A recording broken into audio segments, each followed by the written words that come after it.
In this video, we are going to see 6th Standard Science, Chapter 2, Forces and Motion, Part 5.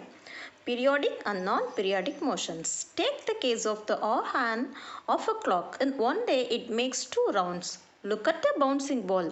It bounces a certain number of times for a given time interval or period. Look at the water waves in a given period, that is a time interval. A fixed number of waves hit the shore. Motion repeated in equal intervals of time is called as periodic motion. So இந்த பேராகிராஃபில் உங்களுக்கு என்ன சொல்கிறாங்க அப்படின்னா கிளாக்கில் நீங்கள் பார்த்துருப்பீங்களா மணியை காட்டக்கூடிய அந்த முள் பார்த்தீங்கன்னா ஒரு நாளைக்கு 2 டைம்ஸ் அப்படியே சுற்றி வர மாதிரி தெரியும். அதாவது ஈக்குவல் இன்டர்வல் ஆஃப் டைமில் ஒவ்வொரு 12 ஹவர்ஸுக்கு ஒரு தடவை அது ஒரு டைம் வந்து சுற்றி வந்துகிட்டே இருக்கும். அதே மாதிரி பார்த்திங்கன்னா பவுன்சிங் பால் அது மேலே போய் கீழே வரதே குதிச்சு வர்றது அந்த பவுன்சிங்னா அது குதிக்கிறதுன்னு அர்த்தம். அப்படி குதிச்சு வரப்போ அந்த நம்பர் ஆஃப் டைம்ஸ் அது குதிக்கிறப்ப அந்த ஈக்குவல் இன்டர்வல்ஸ் ஆஃப் டயத்தில் அது குதிச்சு வருது. நீங்கள் வாட்டர் வேவ்ஸ் பார்த்துருப்பீங்க, நீர் அலைகள், கடல்லாம் பார்த்துருப்பீங்களா வாட்டர் வேவ்ஸ். அதுலேயும் பார்த்தீங்க அப்படின்னா அந்த அலைகள் மேல் நோக்கி கீழ் நோக்கி வரக்கூடிய அந்த டைம் இன்டர்வல்ஸ் வந்து ஈக்குவலாக இருக்கும். அதை நம்ம கிளாஸ் ரூம்ஸ் பார்த்துருக்கோம் இல்லையா, கிளாஸில் 40 நிமிஷத்துக்கு ஒரு தடவை ஒரு பீரியட் முடியுது அப்படின்னு சொல்கிறோம் இல்லையா, இப்படி ஒவ்வொரு 40 மினிட்ஸுக்கு ஒரு தடவை ஒரு பீரியட். இந்த மாதிரி நம்பர் ஆஃப் அந்த டைம் இன்டர்வல்ஸ் இருக்குது இல்லையா, அந்த டைம் இன்டர்வல்ஸ் மாறாமல் ஒரு சேஞ்சஸ் நடந்தது அப்படின்னா அதை தான் வந்து பீரியாடிக் மோஷன் அப்படின்னு சொல்கிறோம். So motion repeated in equal intervals of time, அந்த ஈக்குவல் இன்டர்வல்ஸ் ஆஃப் டயத்தில் மோஷன் வந்து ரிப்பீட் ஆகிருக்கணும், அதுக்கு பேர் தான் periodic motion. So motion repeated in equal intervals of time is called as periodic motion. Let us take the example of sapping swim in wind. This motion is not an uniform interval. Such motions are called non-periodic motion.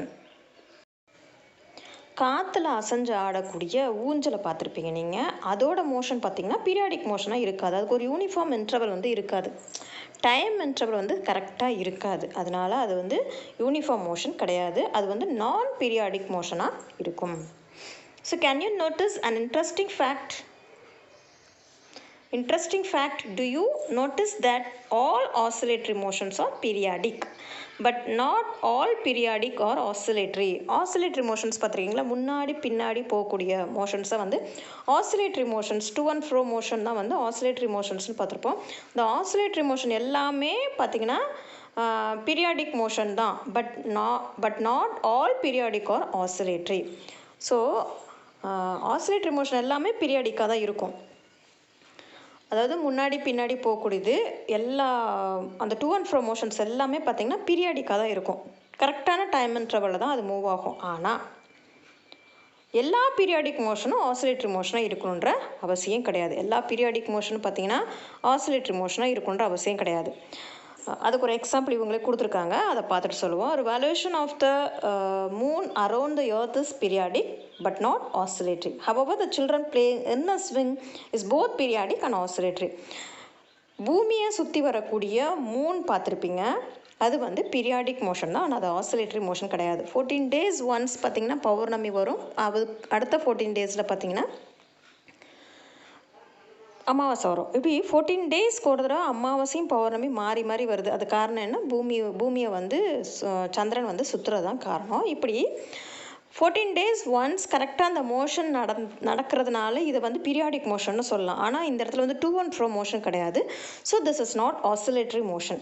அதுவே ஸ்விங்கில் ஆடக்கூடிய குழந்தைய பார்த்தீங்க அப்படின்னா அது வந்து ஆசிலேட்டரி மோஷனோ டூ அண்ட் ஃப்ரோ மோஷன், அதோட டைம் இன்டர்வல் ஈக்குவலாக இருக்கனால அது பீரியாடிக் மோஷனும் தான்.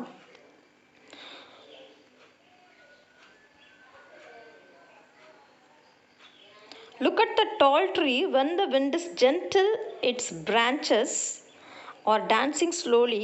But if the gentle wind becomes strong, the branches shake violently. And if the speed increases further, the branch may even break and fall. That is, the motion can be slow or fast. Tree பார்த்துருப்பீங்க, சில சமயங்களில் பார்த்திங்கன்னா ஸ்லோவாக move ஆகும், சில சமயங்களில் பார்த்திங்கன்னா காற்று அதிகமாக இருக்குது, அதை புயலாக மாறுறப்போ ரொம்ப ஸ்பீடாக இருக்கும். ஸோ இப்படி எல்லா மோஷன்லையுமே பார்த்திங்க அப்படின்னா ஸ்லோவும் இருக்கும் ஃபாஸ்ட்டும் இருக்கும். Can we say a motion is slow or fast without comparing anything? எதையுமே கம்பேர் பண்ணாமல் ஒரு மோஷனாக ஸ்லோ தான் இல்லை ஃபாஸ்ட்னா சொல்ல முடியுமா? சொல்ல முடியாது. Compare to walking, cycling is fast, but a bus is pastor than a cycle. So இப்போ நம்ம நடந்து போகிறோம் அப்படின்னா, நடந்து போகிறவங்கள விட சைக்கிளில் போகிறவங்க ஃபாஸ்ட்டாக போவாங்க. அதை விட பஸ்ஸில் போகிறவங்க இன்னும் ஃபாஸ்ட்டாக போகிற மாதிரி இருக்கும். அதுவே ஏரோப்ளைனாக இருந்தால், அந்த aeroplane is much pastor than a bus. Aeroplane வந்து பஸ்ஸை விட ஃபாஸ்ட்டாக போகும். Slow or fast is a relative concept which depends upon the motions we are comparing. அந்த மோஷன்ஸை வந்து கம்பேர் பண்ணி தான் நம்ம வந்து ஸ்லோவாக ஃபாஸ்டான்னு சொல்ல முடியும். தென் how do we say a body moves in a particular speed? Okay, அப்போ ஸ்லோவாக ஃபாஸ்ட்டாக அப்படின்றது ஒன்று கம்பேர் பண்ணி நம்ம சொல்லிடுவோம். எது ஸ்பீடாக போகுது அப்படின்னு நம்ம எதை வச்சு சொல்லுவோம்? ஆவரேஜ் ஸ்பீடுக்கு போயிடலாம். இங்கே ஒரு பிக்சர் கொடுத்துருக்காங்க. இந்த பிக்சரில் என்ன கொடுத்துருக்காங்கன்னு பார்ப்போம். ஃபஸ்ட்டு பார்த்திங்கன்னா ஒரு டாக்ஸி டிரைவர், அவர் என்ன சொல்கிறாருன்னு பார்த்தீங்கன்னா, I have travelled 160 kilometre in 2 hours. 2 ஹவர்ஸில் 160 கிலோமீட்டர்ஸ் வந்து ட்ராவல் பண்ணி போயிடுவேன்னு டாக்ஸி டிரைவர் சொல்கிறாரு. நெக்ஸ்ட் பஸ் டிரைவர் பார்த்திங்கன்னா, I have travel 200 kilometre in 4 hours. 4 hours ஆனால் 200 கிலோமீட்டர் ட்ராவல் பண்ணுவேன்னு சொல்கிறாரு. தென் ட்ரக் டிரைவர் சொல்கிறாரு, I have travel 300 kilometre in 5 hours. 5 ஹவர்ஸில் 300 கிலோமீட்டர் நான் ட்ராவல் பண்ணிவிடுவேன்னு சொல்கிறாரு. இப்போ இந்த 3 பேரும் அவர் சொல்கிறத வச்சு யார் நல்ல ஸ்பீடாக போகிறாங்க, யார் ஸ்லோவாக போகிறாங்க அப்படின்றத நம்ம சொல்ல முடியுமா? Can you say who travel with highest speed? அதை எப்படி கண்டுபிடிக்கலாம் அப்படின்னு பார்ப்போம். How do we say? Let us calculate how long they travel in 1 hour. அவங்க வந்து 3 hours 4 hours 5 ஹவர்ஸ்ன்னு சொல்லியிருக்காங்களே, அது அவங்க 1 hourல எல்லாருமே 1 hourல எவ்வளோ டிஸ்டன்ஸ் ட்ராவல் பண்ணுவாங்கன்னு நம்ம கால்குலேட் பண்ணிட்டோம் அப்படின்னா அதை வச்சு யார் ஸ்பீடாக போகிறா, யார் ஸ்லோவாக போகிறா அப்படின்றத நம்ம சொல்லிட முடியும். ஃபஸ்ட்டு பார்ப்போம். Distance travel by the car in 1 hour. 1 மணி நேரத்தில் காரில் போன டிரைவர் எவ்வளோ தூரம் ட்ராவல் பண்ணியிருக்கார் அப்படின்னா, அவர் டோட்டலாக 2 ஹவர்ஸுக்கு 160 கிலோமீட்டர் ட்ராவல் பண்ணார். ஸோ 160 டிவைடட் பை 2, 160-ஐ 2ஆல் டிவைட் பண்ணால் அவர் 1 ஹவரில் எவ்வளோ டிஸ்டன்ஸ் ட்ராவல் பண்ணுவார் அப்படின்றத கண்டுபிடிச்சிடலாம். ஸோ 160 டிவைட் பை 2 அப்படின்றது 80 கிலோமீட்டர். நெக்ஸ்ட்டு பார்ப்போம். Distance travel by the bus in 1 hour. பஸ்ஸில் போனவர் பார்த்தீங்கன்னா 4 ஹவர்ஸில் 200 கிலோமீட்டர் ட்ராவல் பண்ணார். So 200 divide by 4, 50 kilometre. பஸ்ஸில் போனவங்க 50 கிலோமீட்டரில் 1 hour ட்ராவல் பண்ணியிருப்பார். Distance travel by the truck in 1 hour. Truck பார்த்தீங்கன்னா 5 ஹவர்ஸில் 300 கிலோமீட்டர் க்ராஸ் பண்ணுச்சு. ஸோ 1 hourல 300 divide by 5 is equal to 60 kilometre. ட்ரக்கில் போனவங்க 60 கிலோமீட்டர் ட்ராவல் பண்ணியிருப்பாங்க. ஸோ இப்போ இந்த இது மூணுமே பார்த்திங்கன்னா 1 hourல எவ்வளோ டிஸ்டன்ஸ் ட்ராவல் பண்ணியிருக்காங்கன்றதை நம்ம கண்டுபிடிச்சிட்டோம். ஸோ இப்போ இதை கம்பேர் பண்ணி நம்ம யார் ஃபாஸ்ட்டாக போயிருக்கான்னு சொல்லிடலாம்.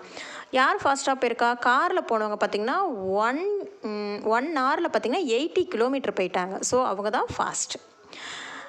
நெக்ஸ்ட்டு பார்த்திங்கன்னா ட்ரக்கு வந்து பார்த்திங்கன்னா 1 hourல 60 கிலோமீட்டர் போயிருக்காங்க. அதை விட ஸ்லோவாக பஸ்ஸில் போகிறவங்க 1 hourல 50 கிலோமீட்டர் தான் போயிருக்காங்க. அப்போ இருக்கிறதுல எது ஸ்லோவாக போயிருக்கு அப்படின்னா bus. How you found out? Say now, who is fast? Car. Who is slow? Bus. Have you noticed that saying who is fast and slow is easy when we calculate the distance they travel in 1 hour? So 1 hourல அவங்க எவ்வளோ travel பண்ணாங்க அப்படின்றத கண்டுபிடிச்சிட்டோம்னா யார் speed யார் slow அப்படின்றத நம்ம ஈஸியாக சொல்லிட முடியும். A bus takes 3 hours to cover this distance of 180 km, then its average speed is. ஒரு பஸ்ஸு பார்த்திங்கன்னா 180 கிலோமீட்டர்ஸை 3 ஹவர்ஸில் வந்து கவர் பண்ணுது. அப்போனா அதோட ஆவரேஜ் ஸ்பீடு என்னவாக இருக்கும்? Average speed S is equal to distance travelled by time taken. நம்ம ஏற்கனவே பார்த்துட்டோம் இல்லையா அந்த ஃபார்முலாவை. ஆவரேஜ் ஸ்பீட் அப்படின்றது distance travelled by time taken. S is equal to D/Tன்னு சொல்லலாம். ஸோ டிஸ்டன்ஸ் ட்ராவல்டு வந்து 180 கிலோமீட்டர், டைம் டேக்கன் வந்து 3 hours. So 180 kilometre divide by 3 is equal to 60 kilometre per hour. 180 3ஆல் டிவைட் பண்ணோம்னா 16 வரும். So 60 kilometre per hour. Please note that meter per second or kilometer per hour comes next to our answer for average speed. What is it? Observe the formula for average speed. If we denote the distance in meter and time by seconds, then the unit of average speed is meter per second. இப்போ நம்ம 16 சொன்னோம், 60க்கு பின்னாடி kilometre per hour அப்படின்னு சொன்னோம். இதுக்கு முன்னாடி ஒரு calculation பார்த்ததில் பார்த்தீங்கன்னா மீட்டர் பர் செகண்ட்னு முடிச்சிருந்தது. ஸோ இதெல்லாம் என்ன அப்படின்னு பார்த்தீங்கன்னா, இதை வந்து யூனிட் அப்படின்னு நம்ம சொல்ல முடியும். அதுதான் டிஸ்டன்ஸை வந்து கிலோமீட்டர்லேயும் டயத்தை வந்து ஆர்லேயும் எடுத்துட்டோம் அப்படின்னா கிலோமீட்டர் பர் hour அப்படின்றது அதோட யூனிட்டாக இருக்கும். டிஸ்டன்ஸை மீட்டர்லேயும் டைமை வந்து செகண்ட்லேயும் எடுத்துட்டிங்கன்னா மீட்டர் பர் செகண்ட் அப்படின்றது தான் ஆவரேஜ் ஸ்பீடோட unit. If we denote the distance in kilometer and time in hour, then the unit of average speed is kilometer per hour. Sometimes we use units like centimeter per second. சில இடங்களில் பார்த்தீங்கன்னா metre per செகண்டுக்கு பதில் centimetre per second கூட இருக்கும். Very smaller டிஸ்டன்ஸை செகண்ட்ஸில் cross பண்ணியிருந்ததுன்னா centimetre per செகண்டாக இருக்கும். In science, we generally use SI units. In SI units, the unit of distance is meter and the unit of time is second. So, the SI unit of average speed is meter per second. சயின்ஸை பொறுத்த வரைக்கும் SI unit தான் world லெவலில் accept ஆனது. So டிஸ்டன்ஸுக்கு வந்து SI unit metre, டயத்துக்கு வந்து எஸ்ஐ யூனிட் வந்து second. So SI unit of average ஸ்பீடுக்கு என்னவாக இருக்குன்னா மீட்டர் பர் செகண்டாக இருக்கும். ஓகே, லெட்டஸ் கால்குலேட் போயிடலாம். 2 ப்ராப்ளம் மாதிரி கொடுத்துருக்காங்க. அந்த 2 ப்ராப்ளத்தை இப்போ நீங்கள் ஒர்க் அவுட் பண்ண போகிறீங்க. First one, a gate travelled 150 meters in 10 seconds. What is it's average speed? இதான் கொஷினு. இதுக்கு ஒரு ஆன்சரை வந்து நீங்களாம் முதல்ல ஒர்க் அவுட் பண்ணி பார்த்துக்கோங்க. அதுக்கப்புறமா இந்த வீடியோவை பார்த்து கரெக்ஷன்ஸ் பண்ணிக்கோங்க. ஓகே, ஆன்சருக்கு போயிடலாம். என்ன கேட்டிருக்காங்கன்னா ஸ்பீட் கேட்டிருக்காங்க. Speed is equal to distance divided by time taken அப்படின்னு நமக்கு தெரியும்.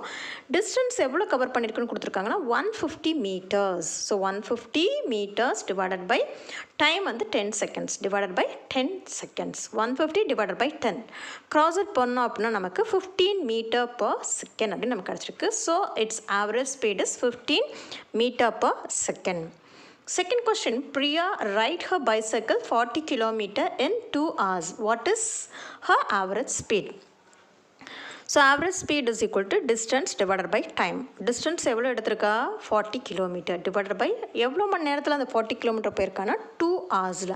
So divided by 2 hours. 40 divided by 2 is equal to 20 km per hour. ஏன்னா டிஸ்டன்ஸ் வந்து கிலோமீட்டரில் இருக்குது, அவர் வந்து டைம் வந்து ஹவர்ஸில் இருக்கனால 20 km per hour. Our speed. Let us play a small game. Go to the playground with your friends. Mark 100-meter distance for a race. Conduct a friendly running race and calculate the time they taken to complete the distance by stopwatch. Now fill up the following table. இப்போ இந்த டேபிளை வந்து fill பண்ண சொல்லியிருக்காங்க. நீங்களாவே அதை work out பண்ணி ஆகணும். ப்ளே கிரவுண்டுக்கு வந்து உங்கள் ஃப்ரெண்ட்ஸ் ஒரு 4-5 பேர்த்த கூட்டிகிட்டு போய்க்கோங்க. கூப்பிட்டு போய் ஒரு 100 meter டிஸ்டன்ஸில் ஒரு ரேஸ் வந்து வைங்க. அவங்க அந்த ஓடக்கூடிய ஸ்பீட் இருக்குல்லையே அதை வந்து ஸ்டாப் கிளாக் வச்சு கால்குலேட் பண்ணி இதில் என்டர் பண்ணி டைம் டேக்கனை எழுதிக்கிட்டு ஆவரேஜ் ஸ்பீடை நீங்கள் கண்டுபிடிச்சி எழுதிடுங்க. ஓகே, இந்த பாக்ஸுக்குள்ளே என்ன கொடுத்துருக்காங்கன்னு பார்ப்போமா. Usain fold cross 100 meter in 9.58 seconds and made a world record. If you have the hope to run in a speed above that speed, then Olympic gold medal is waiting for you. Usain Bolt தெரியும் இல்லையா, அவர் பார்த்தா 100 meters 9.58 செகண்ட்ஸ்லேயே cross பண்ணியிருக்காரா. This is a world record. யாருமே இது வரைக்கும் 9.58 செகண்ட்ஸில் 100 meter வந்து க்ராஸ் பண்ணதில்லை. சப்போஸ் இப்போ நீங்கள் அந்த 9.58 செகண்டை விட கம்மியான செகண்ட்லேயே இந்த 100 meter க்ராஸ் பண்ணியிருந்தீங்க அப்படின்னா கண்டிப்பாக ஒலிம்பிக் நீங்கள் போனீங்கன்னா உங்களுக்கு தான் கோல்டு மெடல் கிடைக்கும்.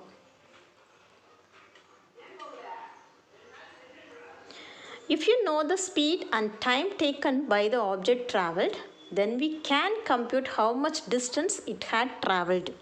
நம்ம ஏற்கனவே பார்த்தோம், டிஸ்டன்ஸும் டைமும் தெரிஞ்சதுன்னா அதோட ஸ்பீடை கண்டுபிடிக்கலான்னு பார்த்தோம்.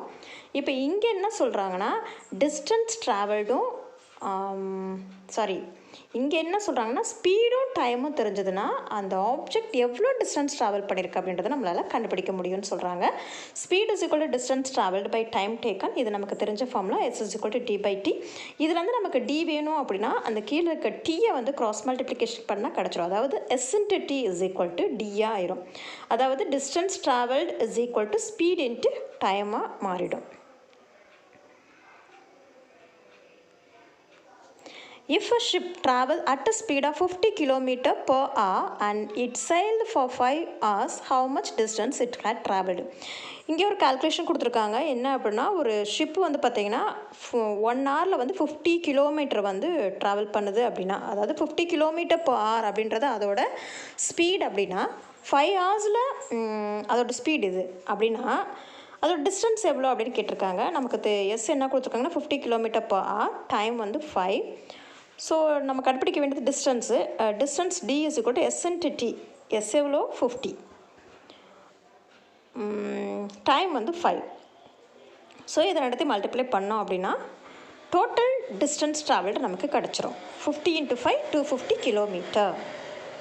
If you know the speed and the distance travelled we can compute the time taken. அதே மாதிரி எப்படி நமக்கு வந்து ஸ்பீடும் டைமும் தெரிஞ்சால் டிஸ்டன்ஸ் கண்டுபிடிக்க முடியுமோ, அது மாதிரி டிஸ்டன்ஸும் ஸ்பீடும் தெரிஞ்சது அப்படின்னா நம்மளால் டைமை கால்குலேட் பண்ண முடியும். சேம் அதே ஃபார்முலா தான். எஸ் இஸ் ஈக்குவல் டு டி/டி இருக்கு இல்லையா, அதிலிருந்து தான் கொண்டு வர போகிறோம். எஸ் இஸ் ஈக்குவல் டி/டி, that is T is equal to அப்படின்றப்ப எஸ் இங்கே வந்துடும், டி அங்கே போயிடும். So T is equal to டி/எஸ். So time taken is equal to distance travelled by speed. இதுக்கு ஒரு எக்ஸாம்பிளாக ஒரு கால்குலேஷன் கொடுக்குறாங்க. Suppose a bus travels at a speed of 50 km per hour and has to cover a distance of 300 km, how much time will it take? பஸ்ஸோட speed வந்து பார்த்திங்கன்னா 50 km per hour, அது cover பண்ண distance பார்த்திங்கன்னா 300 km. அப்போ time எவ்வளோ நேரம் அது எடுத்துருக்கோம் அப்படின்னு கேட்குறாங்க. So T is equal to டி/எஸ். டி எவ்வளோ கொடுத்துருக்காங்கன்னா 300 km. ஸ்பீடு வந்து பார்த்திங்கன்னா 50 km per hour. So 300 divided by 50 is equal to 6 hours அப்படின்றதான் அது எடுத்துக்கிட்ட time. Calculate the following numerical problems. First question, if you travel 10 kilometers in 2 hours, your speed is. Speed கேட்குறாங்க. Speed எப்படி கண்டுபிடிக்கணும் அப்படின்னா S is equal to டி/டி. D என்ன கொடுத்துருக்காங்க 10, டி என்ன கொடுத்துருக்காங்க 2. So 10 divided by 2 is equal to 5 km per hour. Second question, if you travel 15 kilometers in half an hour, you would travel dash kilometer in 1 hour and your speed is dash kilometer per hour. இப்போ இங்கே என்ன கொடுத்துருக்காங்கன்னா half an hourல 15 kilometers வந்து cross பண்ண முடியும் அப்படின்னா 1 hourல எவ்வளோ kilometres cross பண்ண முடியும்னு கேட்குறாங்க. ஸோ 15 × 2 ஆகிடும். 15 × 2 30 கிலோமீட்டர் வந்து 1 ஹவரில் க்ராஸ் பண்ணியிருப்பாங்க. ஸ்பீடு எவ்வளோ இருக்குன்னா 30 km per hour. If you run fast at 20 km per hour for 2 hours, you will cover dash distance.